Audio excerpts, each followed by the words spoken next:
Euclidean algorithms. All of you have calculated a lot of GCDs or HCFs in your school times. So what would you do? You will just calculate all the prime factors and you will multiply the common prime factors, and whatever the result you get is your GCD.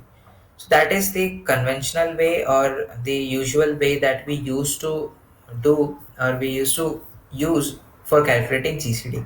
But when it comes to programming, if you use this approach, there are some uncertainties about the program. If your number is this much big, or it is, if it is getting this many prime factors, then how, what will be the size of array that is required? And even if you use a linked list, then the list might expand to I don't know how long, because right now 60 has four prime factors.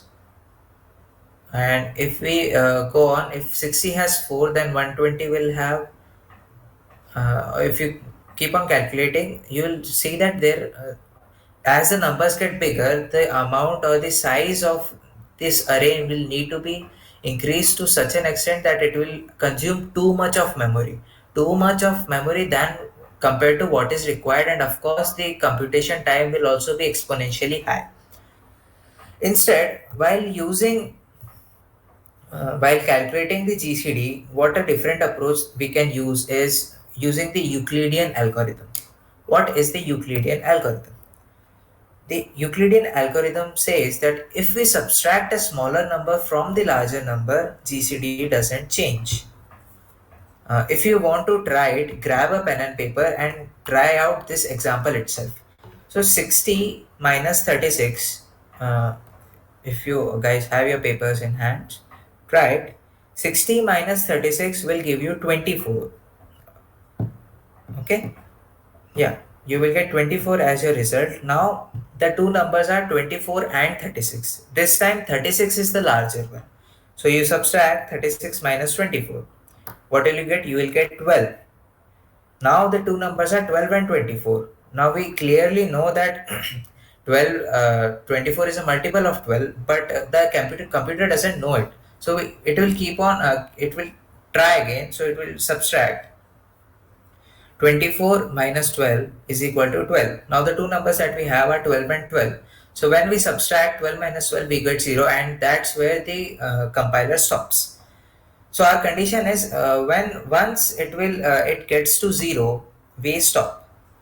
So as you can see, we can omit, or we can reduce one more step by using, instead of subtracting, we shall divide the elements. So in the second line, that is what we have. That is what it is written. That instead of subtraction, we can divide the smaller number, and the algorithm stops when we find remainder is equal to 0. So let us directly go ahead and code this, because there is not much that explanation that is required. So let's see, Euclidean.cpp, and let me close these two tabs. These are unnecessary now. So hash include IOStream, and using name space std, and this time we'll be creating, or we'll be using a recursive approach.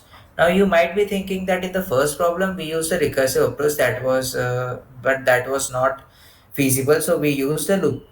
But then why are we using recursive approach in this question?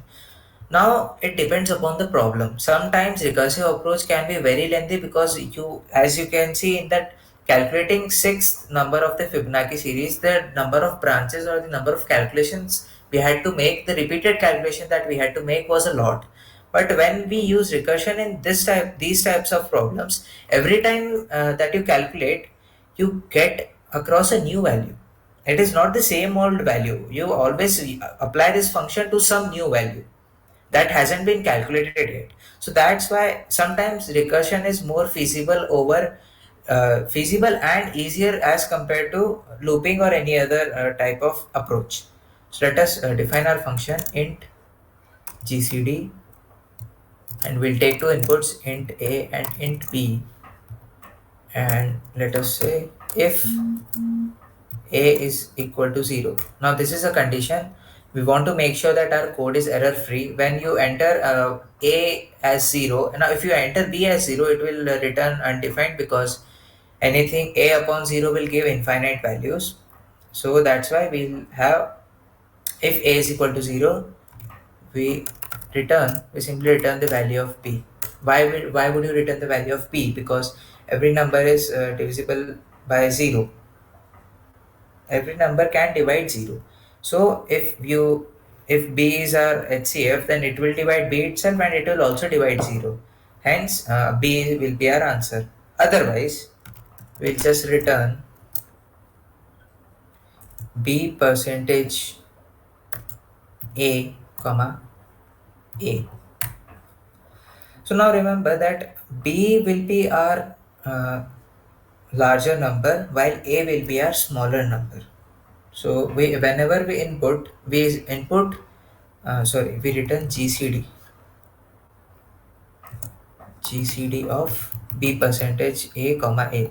That means we return, or we call always GCD of smaller comma larger. Okay, and once now again, when you keep on iterating, you will find that at some point of time this B percentage A will be 0. So at that time, whatever the value you will call as A, or when you run this function, that A value will become B. So we'll simply come across this condition and we'll return our answer, that is B. So now let us write our driver code, int main and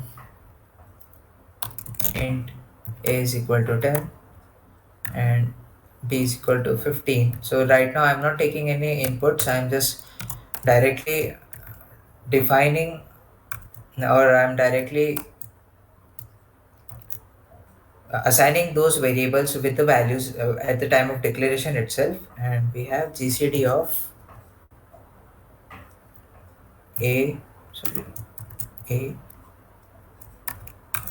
comma B, and we'll need to close the bracket. This is just the representation part, it is nothing complicated.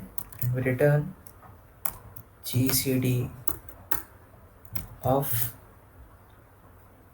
A comma B. Now as you can see, B is the larger number and B was 15, so A is equal to 10, B is equal to 15, and we can just, our code is complete here. So let us try running it. See, now the GCD of 10 and 15 is 5. You can take any other number. If we take 17 here, let us see what is the answer that we get.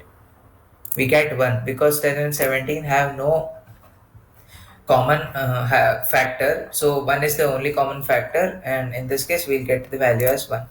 If you want to calculate for 18, let's see, our answer is 2, because only 2 can divide both 10 and 18, and that is the highest number that can divide 10 and 18. So this is how, using the Euclidean algorithm, we have cut short our process, both in the computational in the terms of computational time and in the terms of memory spaces, significantly. Instead of using a long linked list, we didn't even use an array. So that is the kind of difference that optimization brings into your code. So with this, I think we are completed with our Euclidean